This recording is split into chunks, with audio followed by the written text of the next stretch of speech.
Përshëndetje dashur shikues, mirë se vini në Agora News. Do të flasim mbi situatën e tensionuar politike teksa opozita do të mbajë një protestë para kryeministrisë në orën 18 të ditës së sotme. Por çfarë pritet nga kjo protestë dhe sa do të ushtrojë presion ndaj kryeministit Edi Rama lidhur me aferat e shumta, sidomos ato të zëvendës kryeministres Belinda Balluku, teksa opozita kërkon dorëheqjen e Edi Ramës. A do ta jap dorëheqjen vërtet Edi Rama me këtë situatë politike të krijuar, apo do të vijojë të qëndrojë në pushtet? Për të folur për këtë çështje, por edhe tematika të tjera, ne kemi të ftuar avokatin e njohur Zaçe Islami. Zoti Islami, përshëndetje. Përshëndetje, faleminderit për ftesën. Zoti Islami, çfarë do të thotë kjo protestë e Partisë Demokratike para kryeministrisë dhe sa e trysnon kjo Edi Ramën për të dhënë ai dorëheqjen apo për të shkarkuar qoftë edhe zëvendës kryeministren Belinda Balluku lidhur me aferën e fundit ku opozita ja ka kërkuar një gjë të tillë? Kush i ka kërkuar dorëheqjes atij Edi Ramës dhe kush do ta zëvendësojë, se s'po kuptoj fare juve gazetarëve unë. Berisha. Berisha si pandehun. Po Berisha si pandehun, ç'a Berisha. Jo kuptoni që këtë protestë sot e organizohet Berisha që të shpëtojë lëkurën e tij. Nuk e kuptojnë demokratët që çfarë lider më, lideri është lideri krundeve, se s'ka mbetur më opozit. Opozita është e vërtet nuk është më në Partinë Demokratike. Ka mbaruar ajo punë dhe nuk i vete njëri, do ta shifni. Ai bën atë thjesht show tallet për të thënë që shikoj se un po bëj opozit. Kush e llogarit për të gjallë Berishën më tani më jeni vete. Po të ishte ashtu, nuk do beshin gjithë këto miliarda euro të vjedhura nga Edi Rama dhe nga klika e tij, nga banditët e tij që ka marrë aty në Këshillin e Ministrave edhe në parlament. Janë po ata bandit, po ata palaco, po ata maskare, me turina kombëtare që votuan atë ligj të turpshëm të gjinive, të deklarimit i gjinis. Do me thënë që është ngritur i gjithë populli dhe gjithë vendi dhe Edi Rama dhe ata bandit nuk e heqin atë ligj. Këta duan zotri, po se kam thënë ndonjëherë, dhe nuk as më prishet puna fare dhe të marrën të fusin but bëjnë çfarë duan rrëbyen armët që të rrëzohet kjo klik politike. Këta po e çojnë vendin drejt çifutizimit, që Shqipëria të bëhet një Palestinë e dytë. Po sa i përket protestës së ditës sotme, çfarë do të prodhoj? Asgjë. Atë që ka prodhuar gjithmonë, do bëjnë një xhiro atje dhe do vinë prapë në shtëpi. Ja atë do. Pse dalin? Se nuk na kanë thënë pse dalin. Se Edi Rama nuk pyet, as nuk i llogarit fare se janë të gjallë. Edi Rama edhe pushteti i tij nuk i llogarit fare për të gjallë, më hiç nuk i as i kanë ndërmend fare. Ata pse dalin? Dalë Sali Berisha dhe gjithot popullit, përse del, leqëm, po kush e dëgjon më mora atë kalin ngordur, ai ka mbaruar. Kush e dëgjon më atë, kush vete më pas tia. Unë bëj thirrje demokratëve të ndeshëm se ka djem të shkëlqyer në PD. Ka djem shumë të mirë. Ta shërojnë atë në kryesi e PD-s atje, dhe atë klikën e tij, se ka një klik të ndyr ai atje, që i ka futur deputet me lista të mbyllura, edhe rri akoma aty ai del dhe bën show.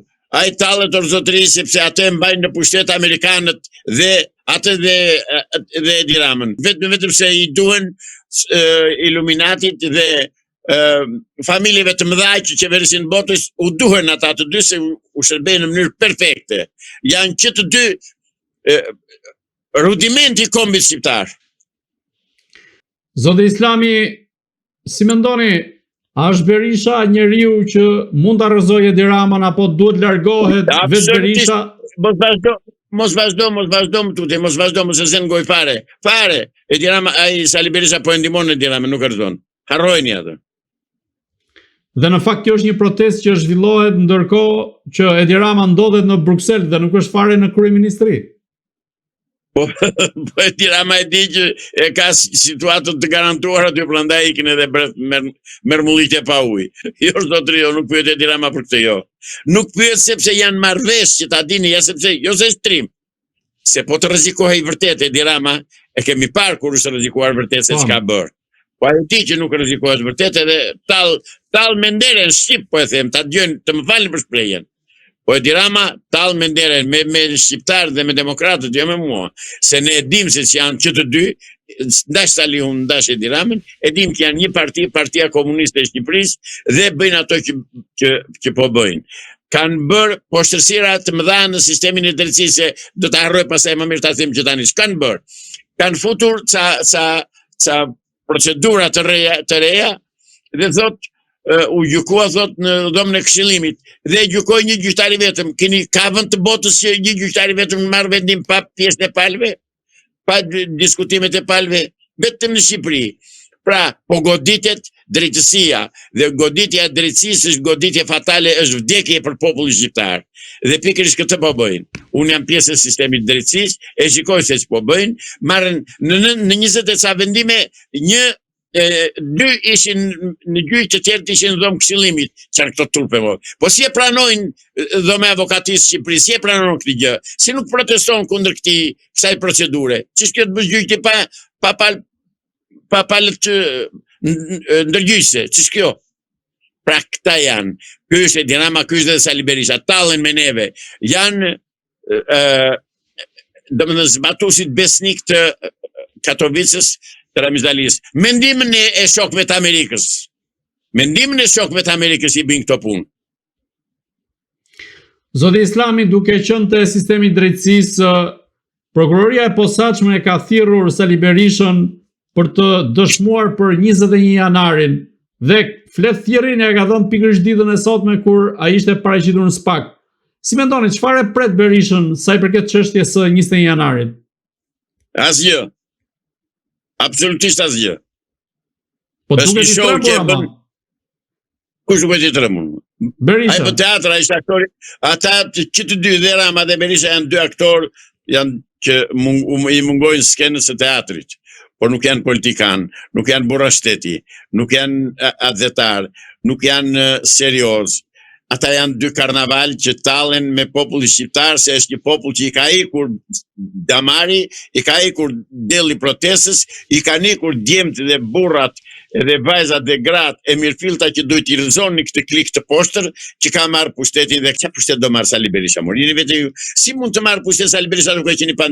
Nëse sa e përket thirrjes që thot Spaku bën show. Njëherë e rrift e mirë ai u zon dy veta edhe ky hëngri gjithë ata shkelma e grushta, edhe ky prapi thosh bëjmë edhe një herë pas shoshi, bëjmë edhe një herë pas shikosh, edhe Spaku, edhe Salihu, nuk ti vete Salihu në pushtet në SPAK. Salihu me ata Spaku shkon në tualet mërdore. E kuptove? Po si mendoni ju, SPAK-u nuk e ka kopsitur si duhet dosjen e 20 janarit, sepse mori në dëshmi edhe Lulzim Bashën, aso kohë ish ministër i brendshëm. SPAK-u në zotëri e ka ngritur Amerika. Të ulemi me këmbë në tokë. E ka ngritur Amerika, e paguan Amerika, dhe ka për detyrë Amerika të kërkojnë llogari. Pikërisht aty çalon problemi se Amerika nuk i kërkon llogari. Edhe tallen me neve. Do arrestojnë sot, do arrestojnë nesër. Do arrestojnë pas nesër, do arrestojnë këtë muaj, këtë javë, këtë vit, minuta minutës, dita ditë. Tallen me neve amerikanët, e kupton? Me njerëz të tyre këtu. Me kolonën e 5 që kanë futur këtu në politikën shqiptare. Po në këtë rast nuk do të ketë një goditje të drejtë për drejtë ndaj Sali Berishës që mund të ngrihet një akuzë për 20 janarin? As të mos e mendoj njeri.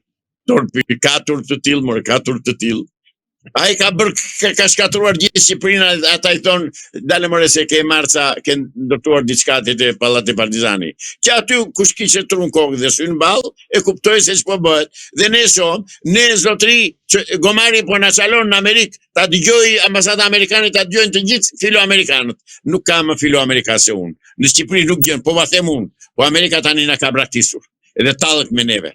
Atë bëri me atë reformën drejtësi, me jurikimin edhe me atë tjetrin, me atë Donald Blue që kishte ai, atë bën dhe sot. Amerika na ka braktisur. Po ndoshta tani me 20 janarin mund ta ketë më seriozisht se sa në aferën e ish Sport Klub Partizani. Mos e bën këtë pyetje se ti je gazetar i zgjuar. Ç'është kjo ndoshta tani? Po pse deri tani ku qen? Ku ishi deri tani? Kush i pengoi? Jo më zotëri jo. Unë nuk them, ore, shqiptarët hapën syt, na kanë braktisur. Çoni në këmbë more të vdekur e të pakallur. Çoni more se po vrasën fëmijët edhe nipërt e mbesat.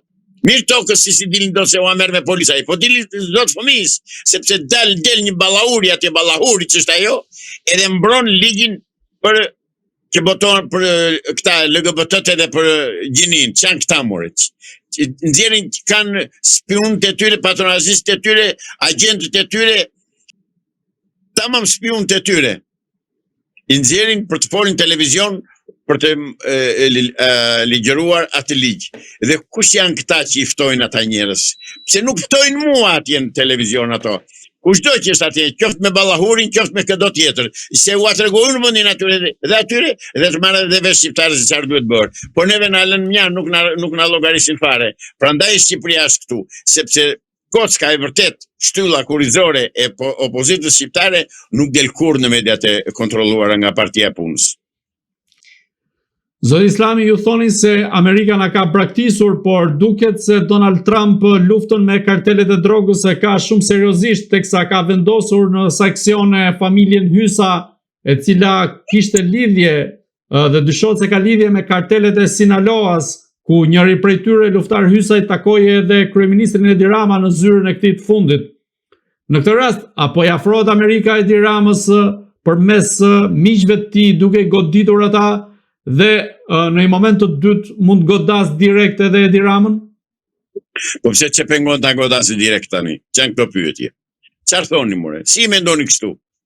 Amerika është kapuaj botësor zotëri. Pas ka frikë nga Edi Rama edhe i vjen me i vallaj Edi Ramës. Jo mor zotëri, jo. Edhe Amerikën e shqetëson fakti i parave të drogës ku do shkojnë në Amerika apo do shmbeten në Evropë. Për këtë e bën luftën Trumpi. Nuk e bën luftën Trumpi se ju prish puna që Shqipëria është boshatisur. Është boshatisur Shqipëria. S'ka më njëri. Po flasim për tjetër gjë. Amerika ka goditur dhe ka vendosur në sanksione një nga kartelet më të forta të drogës, siç është karteli Sinaloa. Dhe në këtë rast ka goditur një nga miqtë e Edi Ramës. Shqiptarëve nuk u intereson as Sinaloa, as sinagoga, as shqiptarëve zotëri u intereson çfarë po bëhet në Shqipëri, çfarë po bëhet me të ardhmen e popullit edhe të kombit shqiptar, me këto ligje shtazarake që votojnë ata 76 bastardë të kombit shqiptar. Në këtë rast, ju si mendoni, çfarë do të duhet bëj Amerika kundrejt kësaj qeverie e cila është përfshirë në një sër aferash korruptive deri më sot? Amerika nuk pyet as mua, as ty, as njeri, se po ti që të pyes te neve, ja them unë se çfarë të bëj. Të pyesin dhe ua japun përgjigjen. Në optikën tuaj, duke analizuar gjithçka që ka ndodhur deri më sot. Tallet me neve, i mban ata në pushtet, vjedhin miliardat e shqiptarëve, braktisin, varfërojnë në ekstrem dhe ato 5 lekë që u japin pensionistëve të shkret, u marrin nëpërmjet ilaçeve dhe nëpërmjet çmimeve, dhe Amerika bën sikur si shikon. Ku është Amerika? Të lutem shumë, ka një ambasadë në Tiranë. Ka 500 agent, 5000 agent sa kanë, të tyre aty. Pse nuk e shikojnë këtë gjë? Jo, mor, jo, na kanë braktisur të më hapni syt. Ore, hapni syt. Na ka braktisur. Na ka lënë, ishin Amerikanët që mbajtën pushtetin Verozën, siç e kanë deklaruar misionarët e tyre, ishin Amerikanët që e vunë në pushtet Sali Berishën, janë Amerikanët që e mbajtën në pushtet dhe mbajnë në pushtet këtë klik antikombëtare dhe antishqiptare. Ç'a prisim nga Amerika? Jo mor zotëri, jo, na ka dënuar edhe vate mbaroi. Ne jemi kosh pleras i Evropës dhe jemi dhe kavje për Shtetet e Bashkuara të Amerikës. A mendoni se i ndodhur në këto kushte sa i përket aferave korruptive të cilat kanë dalë njëra pas tjetrës dhe presionit që po ushtron SPAK-u në goditjen e njerëzve të Edi Ramës, a mendoni se në një moment Edi Rama mund ta lëshojë Belinda Ballukun dhe ta shkarkojë atë nëse ajo nuk jep dorëheqjen? Ja, shkarkoj Belindën, do bëri Belindin, Belindushin. Çfarë që ka do shkarkohet ajo apo jo? Pse kjo është qetëson populli shqiptar shkarkimi i saj? Jo, mor zotëri, jo. Është në përka me 2 koka, Sali Berisha dhe Edi Rama. Kjo në përk me 2 koka e shqetëson populli shqiptar, se shqetëson Belinda. Belinda ai ka ndruar 20 zëvendës kryeministra, si ka, që gjeti aty në pushtetës. Dhe ai tallet me neve, tallet me shqiptarët. Me mua tallet do të merr të keqen ai, se unë ja them, i shikon ai se ja them. Po tallet me humët e tjerë që kalojnë rrugë, isha në Sarand, isha në Gjirokastër, kudo që shkoj, po ua them me sinqeritetin më të madh. Ndaj më ndalojnë qytetarë shqiptarë dhe më thonë faleminderit avokat për ato që thua, po ne si themi do të s'na hap deri rrugën. Cila është rruga sipas jush që mund të largohen qoftë Rama por edhe Berisha? Me përmbysje s'ka rrugë tjetër. Me përmbysje. Ne sot shqiptarët ka ardhur momenti 2 duar për 1 kokë. Nuk ka më ku të vemi mtutje. Deri këtu e prun. Tani mtutje nuk ka më.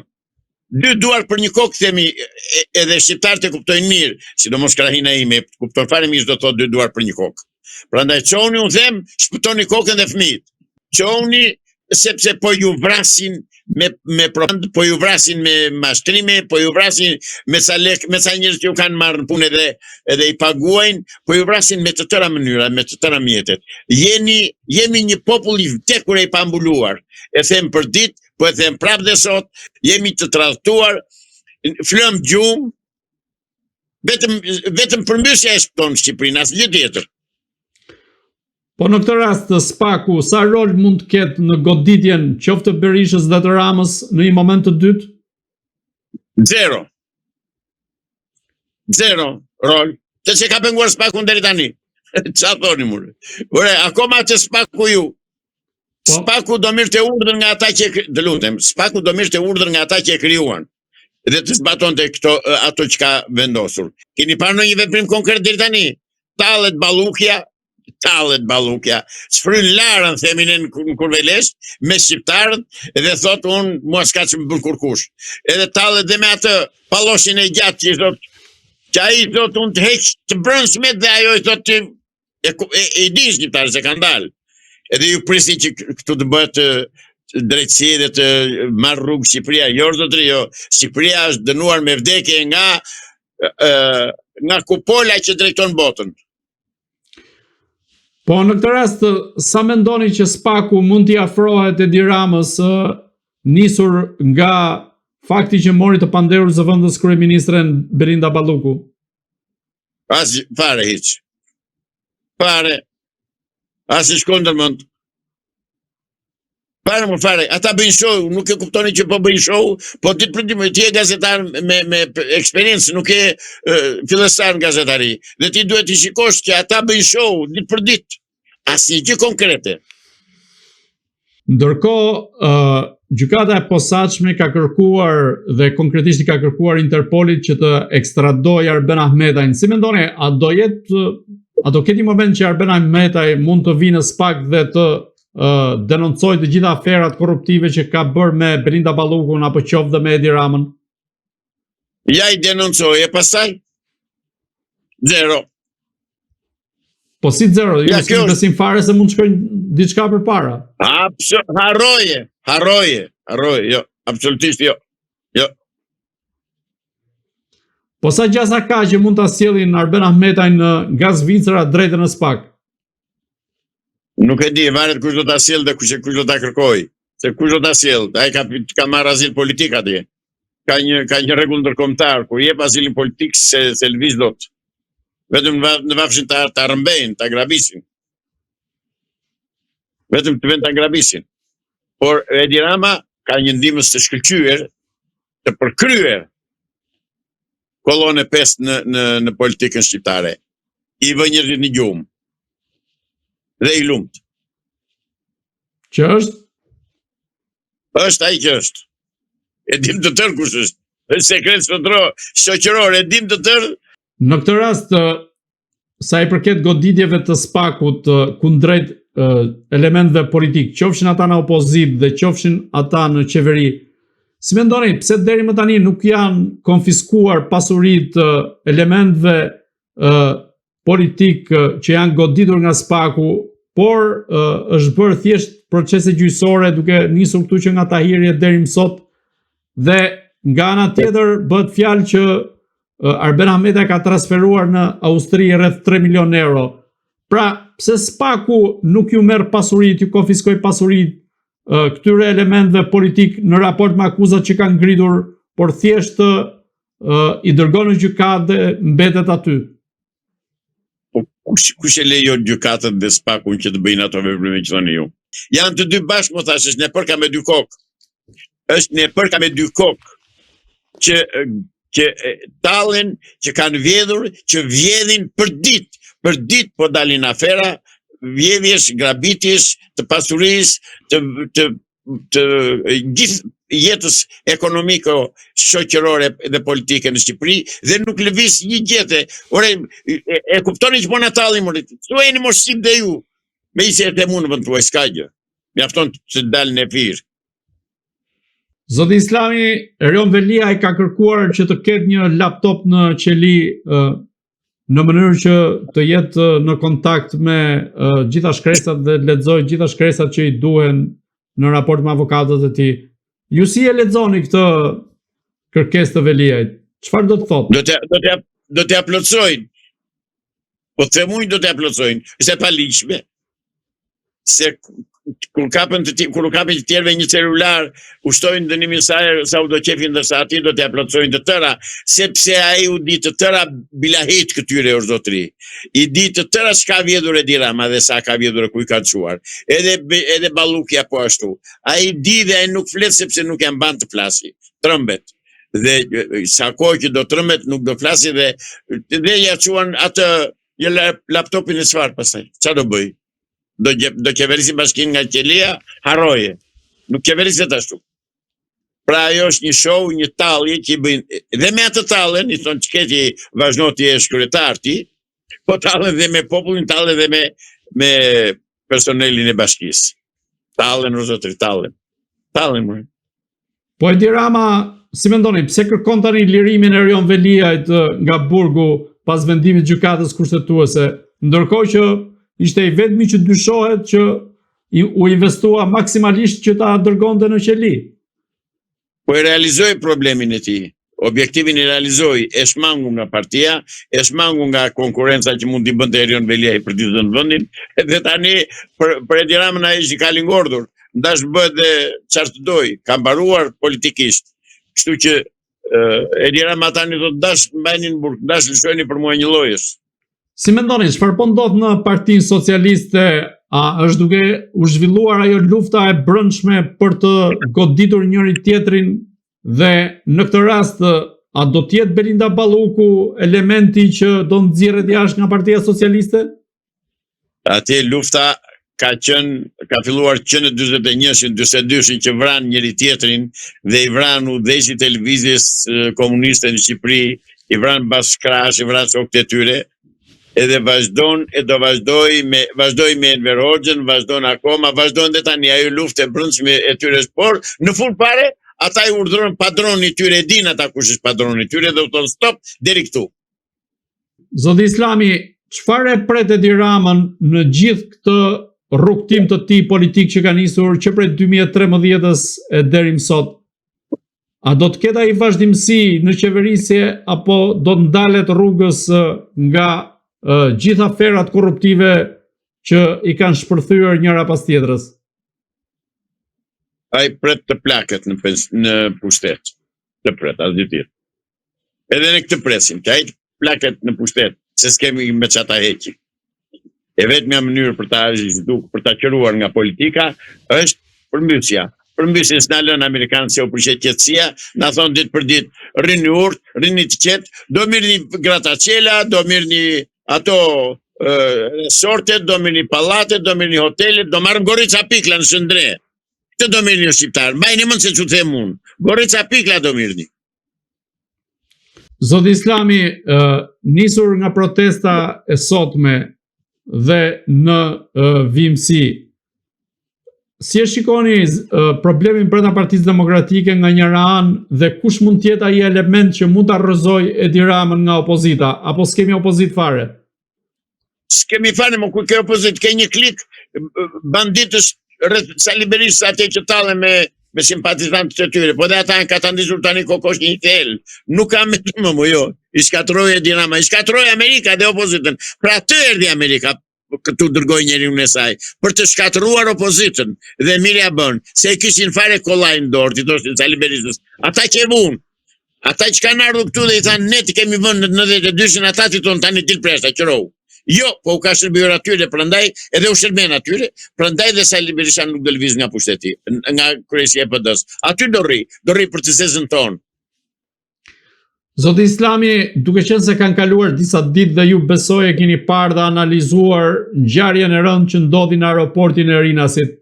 Në optikën tuaj si avokat, çfarë do të thotë kjo ngjarje ku realizohet një atentat në një nga pikat më të frekuentuara, duhet thënë, të vendit, siç është aeroporti i Rinasit, dhe ku autorët dalin me qetësi të madhe nga makina dhe kryejnë atë vrasje që e kemi parë tashmë të gjithë. Me një mbrojtje 100% policore. Policisë shtetit. Dhe me që erdhëm të policia shtetit, po ju them, të gjithë krerët e policisë shqiptare janë të tërë pjesë e krimit, pjesë e banditëve të Edi Ramës, pjesë e patronazistëve, janë pjesë e agentëve të sigurimit shtetit dhe janë pjesë që mbrojnë dhe nxisin kriminalët me qëllim që populli të trembe dhe të mos dalë. Kjo s'kishte bërë vaki, të brite të qelloj tjetrin në qendër të aeroportit. Kjo ishte, domethënë, u thos shqiptarëve, është mësim tregues, është vrasje shembullore. U thos shqiptarëve, e dini, do rrini urta apo t'ua bëjmë si këtia. Dhe pikërisht për atë e bën ata. Edhe eliminuan një njeri që nuk e kishin qejf, po edhe i thanë popullit që ne ta bëjmë kështu. Si mendoni, sa gjasa ka që të zbardhet kjo ngjarje dhe të kapen autorët e këtij atentati? 0. Nuk do ta zbardhin, se e bën vetë. Kush ta zbardh? Ta zbardh ata që e bën? Jo, zotri. Pra ju mendoni se kjo ngjarje do arkivohet ashtu siç ndodhi edhe me vrasjen e bankierit Artan Santo apo dhe ngjarje të tjera kriminale? Po si të Artan Santo, si Sokolol Dashje, janë shumë që janë vrarë ashtu. Janë shumë. Ashtu do arkivohen të tëra. Pas kësaj ngjarje, Edi Rama tha se do vendosin kamerat inteligjente në rrugë, ndërkohë kamera e tregoi vetë krimin. Po ja i vun kamerat, i pan dhe kriminelët, i njohën dhe kriminelët, u tani shikoni punën se e dim ne atë punë. Kaq. Ore, nuk jemi keq për ne për t'i zbuluar krimet, ne jemi keq për t'i dënuar, ne jemi keq për ato veprime banditeske që bëjnë prokurorët shqiptar. Si ore e konsideron kështu aksident automobilistik në një kohë që ai ka rënë kështu, me gjithë motor dhe motori ishte pa prekur fare dhe ai ka rënë me kokë të mbështetur kështu. Edhe prokuroria e Vlorës sot është aksident. Edhe policia e Vlorës sot është aksident. U mbytën vajzën në borsë dhe thot është mbytur, ka qenë në makinë, thot. Ekspertiza vërtetoi që s'ka qenë në makinë. Dëshmitarët treguan dhe fotografia që i kemi vajzës tregojnë që s'ka pirë asnjë pikë ujë. Dhe ajo është mbytur me tel në qafë. Dhe prokuroria vazhdon akoma, kemi 6 vjet që po merremi me këtë ngjarje. Nuk është pushteti në mafje, është mafja në pushtet. Në qeveris, mafja. Kjo është 100% e sakt dhe dalë dikush të më kundërshtoj, se di unë se argumenta i japë. Zoti Islami, nisur nga mënyra e vëzhgimit të këtyre ngjarjeve që ju keni bërë edhe më parë, por në rastin e atentatit në aeroportin e Rinasit, si mund ta zbërtheni qoftë nga lëvizja e autorëve deri te eliminimi i viktimës? Me çfarë autorësh kemi të bëjmë? Profesionist, amator apo njerëz të paguar për ta kryer këtë krim? Janë specialistë mbrojtur nga policia e shtetit. Pik. Pra, nga kush prisni? Kur ne kemi qenë që na hanë plaçka. Duhet të ruhemi nga ata që na ruajnë. Zoti Islami, unë ju falenderoj që ishit në Agora News. Edhe unë ju falenderit shumë juve. Ju kërkoj ndjes për tonin. Po ti më bën ca pyetje mua që më ngacmon edhe jam i detyruar pastaj të reagoj ashtu siç duhet të reagoj një qytet një qytetar shqiptar, një qytetar i thjesht, një hallexhi, një prind, një gjysh, një baba, një nën, unë atë bëj dhe e bëj, besoj, nuk bëj teatr zotëri, po më dhëm shpirti. Faleminderit.